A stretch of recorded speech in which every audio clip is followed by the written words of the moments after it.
The United States and Iran have sharply intensified their military confrontation, with both sides exchanging fresh attacks across the Gulf as hopes for renewed diplomacy continue to fade.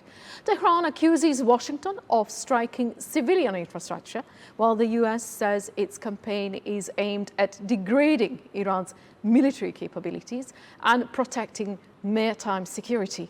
More on this report.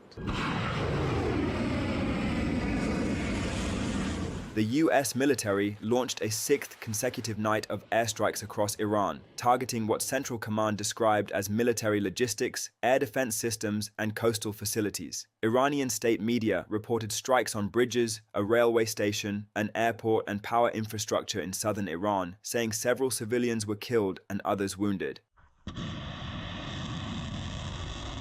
Iran responded by launching new strikes against US interests and allied countries across the Gulf. Regional officials reported attacks affecting Qatar and Kuwait, while US Central Command said its forces intercepted threats and continued operations to secure maritime traffic. Military activity also intensified around the Strait of Hormuz, where US naval forces redirected commercial vessels and reinforced their presence amid continuing security concerns. Iran says at least 38 people have been killed and more than 400 injured in US strikes since fighting resumed on June 22nd. Iran's health ministry says the casualties include women and children, with 3 women and 1 person under the age of 18 among those killed. The figures come as Washington and Tehran continue exchanging attacks following the collapse of recent diplomatic efforts. Meanwhile, Pentagon says Iran does not control the Strait of Hormuz and insists US forces are safeguarding freedom of navigation. However, Iranian military officials rejected that position, warning they would respond to what they described as attempts to undermine security in the waterway.